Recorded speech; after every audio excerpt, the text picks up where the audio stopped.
Hello fellow old schoolers and welcome to this tournament battle from the Eel Castle Cup. It's been a long while, but I finally had the opportunity to put some more videos out for us to go through, and this particular match is the newer archetype called Triple S coming up against the pink version of Triple S. Let's go over the decks real quick here. The first deck we're going to go through is the Triple S archetype. I don't have a deck picture of this particular brew, but I can go over the archetype real quick here. As mentioned, it's a newer archetype that, as far as I know, saw its birth in 2023. And the name comes from three particular creatures, namely the Savannah Lion, the Sushi, and the Serra Angel. So in essence, it's a mid-range deck with a heavy control element, as it also makes use of a full package of counterspells and a mana drain, sometimes a recall, to reuse all the broken blue power cards. One could be forgiven to say that this archetype resembles Lion Dip quite a bit. It's actually mostly taken out the Serendipity Freaks and then has put in the Sushis, so this obviously provides some advantages and disadvantages for this deck compared with the Lion Dip archetype. First of all, you're not as susceptible to the Abyss, and you have therefore a better matchup against robots. The Triple S archetype also sometimes sprinkles in some copy artifacts, one or two of those, in order to just copy its own Sushi, and if the opponent has any artifacts, well, you can copy that, like a book, an IC, or robot. So this makes the archetype even stronger against robots, and also has some play against the deck. But whereas you have a stronger game against the Abyss, and also maybe against Blood Moon because you can play the Sushis, you are weaker against the Moat and Skies variants, and Lion Dip has the added benefit of being able to pivot into a Skies variant where you can take out the Savannah Lions after sideboard, put in some Moats and some more Serra Angels. Triple S doesn't have that luxury, but it has a bit more emphasis on the mid-range creatures. With the copy artifacts, the Sushis usually makes use of 3 and 4 Serra Angels instead of the 2 Serra Angels of the Lion Dip archetype. It doesn't have access to Sonic Blast the same way Lion Dip does, so a bit clunkier, a bit more heavy, and with some benefits and drawbacks compared with the other deck. The more this deck leans into more artifacts, the more it will have elements of white and blue robots in combination with Lion Dip. So a bit of a hybrid breed, this one, combining two very strong archetypes in the old school scene, but in my mind it mostly resembles Lion Dip, as said, but with a bit more emphasis on the mid-range. As Lion Dip, it can also take the control route if it chooses to. It's coming up against this guy, Pink Triple S. Pink comes from the two colors it plays, which is red and white. So instead of Swords of Plowshare, it has a heck of a lot of burn here, with lightning bolts and chain lightnings and fireballs. It makes use of Savannah Lions and Sushis like its opponent, but has, I guess, less strings to play because it doesn't have access to blue power, Brain Geyser, copy artifact and recall to reuse them, or the counterspell package. It does, however, have an ace in its sleeve, namely some hefty Blood Moons after sideboard that I'll imagine he'll sideboard in. This could really equalize the playing field, as the other deck doesn't have access to many basic lands or any at all, really. So it would be very difficult if for the Triple S player if the other guy gets the Blood Moon out. Not really sure if he even plays Swords of Plowshares. It's probably more of a burn strategy, right? Trying to overwhelm the other guy in the early game with Savannah Lions and Sushis, and then just burning away. And those, if he plays with Blood Moons, which I am almost positive that he does with only 2 colors, they will serve as a way to delay the other guy because he can't play anything while the Blood Moon is out, apart from the Sushis. So that Pink Triple S has ample time to just burn his dice away or provide pressure with his Sushis. I don't think he plays with Triskelions. He doesn't have very heavy creatures. The Serra Angel being the most mana expensive creature on both sides. Might put in some Shivan Dragons after sideboard though. That is a hefty creature to have in against you.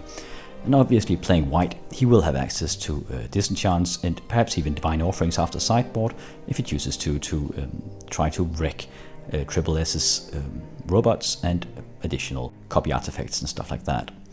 He doesn't have access to the counter magic, but Red Blast will be a given here, so we'll probably see some red versus blue blast after sideboard. As for the matchup in itself, on paper, I guess Triple S will be the favorite in this matchup. It is just more powerful with the blue power cards and access to counter magic, and Triple S also splashes black for demonic tutor and mind twist. But the big mitigating factor here will be those blood moons, and I suppose that will equalize a bit of this disadvantage we'll face in this matchup. As for favorites, I would put Triple S as the favorite in this matchup still. If he has Blue Blast cards after sideboard, he also has the counter spells and disenchant after spells to block the Blood Moon, and without that mitigating factor or equalizer, I just will imagine that the more budget-friendly pink Triple S will eventually get overwhelmed by the power of Triple S. The original Triple S has the black power cards, the blue power cards, the counter magic, and all in all, much more diverse attack strategies, I'll imagine. But we shall see. This is Magic, and anything can happen. So, without further ado, let's settle up for this best of 3 between these two wizards. Let's get it on.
Yeah, what should you do?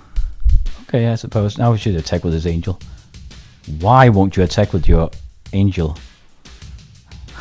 He should try to force a trade. Now he'll get nothing out of it. Okay. Trading off here.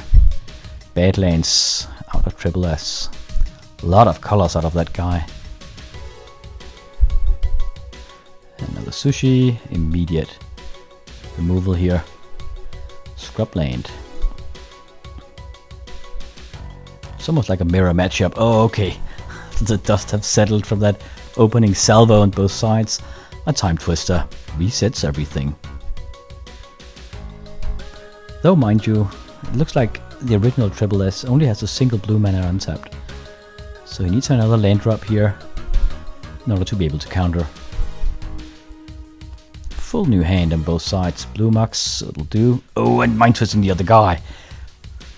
That's brutal. His entire hand right after a time twister. That might be a game-winning move. I think Triple S needs to end the game here. I think he should attack with the factories immediately. Gets down an angel though. That might be too slow. But I suppose he'll try to get in next turn. What do we have here? A lot of mana. A Brain Geyser for a bunch. Yeah. So if this game does... Oh, as a library also. If this draws with the library, gets down an angel. If this game doesn't end now, pink Triple S will be overwhelmed by the power of the ordinary Triple S here. 4 factories, though. He can put on a world of hurt if he taps. He should probably attack with 2. Huh. Okay. Going for blood here. Oh, attacking with 2. Now he can double pump a factory. Yeah, he'll just straight with the factory. Perhaps he should have attacked with 3 factories, actually. It's fine for the original Triple S to trade angels like this. He has a full hand and the other guy has 0 cards. So, no biggie for him. Trading card for card is definitely in his advantage. He is...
and also has an active library. I forgot to mention that. That's actually pretty big, especially when the other guy has an ivory tower.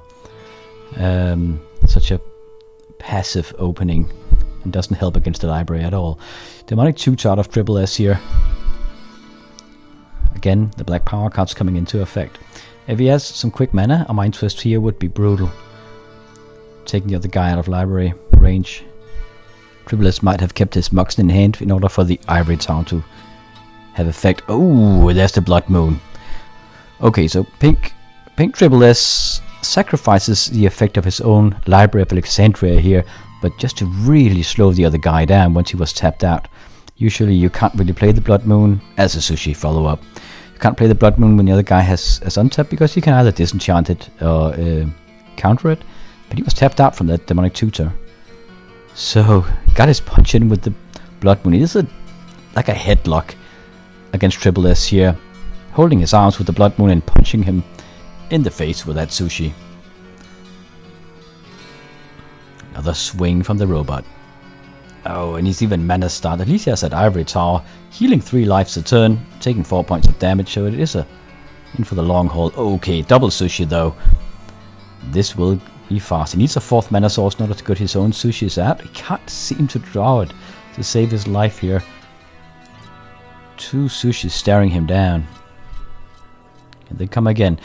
Pink Triple-S needs a white mana in order to be able to disenchant that ivory tower, though. But still, the lock works. Blood Moon, double sushi. Punching in again. 3rd sushi. Bit risky, there might be a balance, but never mind, he goes for the kill. Couldn't get that 4th mana source. Or he could have taken... Oh, he could have gotten out of 1 sushi of his own. He had one in hand, I saw that. But yeah, Pink Triple-S takes it with the Blood Moon sushi combination here after sideboard. It's 1-1 at this point. And now, yeah, Triple-S is going straight back to the drawing board here, sideboarding a bunch of cards. We'll see in round number 3 what he puts in. Probably some blue blasts. Triple-S showing his hand to the camera here. 3 sushis, a couple of Moxen and a fireball. Much too top heavy and not enough mana. That's a mulligan. For the 3rd and deciding round here. Let's hope he doesn't have to mulligan again. Okay, just mulliganing once here. Turns are coming out. No Moxen. There's a library again, though. And the red Mox. Quite amazing for Pink Triple-S here. Great start from him. Library on the draw and his red Mox. For the 2nd turn. He should draw with the library. He doesn't choose to. Oh, he had too many cards in hand. I'm a bit surprised. Probably adds up. Planes coming down. Now, I guess this is an line. Immediate Sword to Plowshares. I guess the other guy will just... Ooh, a library on each side. It's a library race. And that will probably be an advantage for Triple-S here. He wants both players just to stall the game, draw a bunch of cards. He has the superior power in his deck. He'll likely keep that double blue up for counter magic against the Blood Moon. He needs... I mean, if I were him, I would let everything else go. Almost. Just make sure to stop that Blood Moon. Bunch of mana on the side of Pink Triple-S here, though. That's a sushi. Now he can actually do something about that. Saving up for the library. Still having ivory towers. Yeah, it's good against... It's good against... You know what I mean? It's good against a red burn deck. Like you are counter burn. I don't agree with ivory towers against a mid-range mirror matchup like this. It's irrelevant. It's so big creatures. Countering the sushi, immediate red blast on the counter spell. There's the ivory tower. Yeah, a bunch of good, that'll do you. Oh, it's a balance though. That'll do a lot of good though, for him. Resetting the board. Removing 2 sushis. On one side, a factory on the other side. Both libraries are offline now, as people have to discard. Down to 2 cards it seems. Triple-S losing a bunch of cards. So both players with outside library, ivory tower range. There's the angel. Great follow-up and a factory. Yeah, it's just a bunch of aggression out of Pink Triple-S here. Ivory tower does him no good. Triple-S another factory.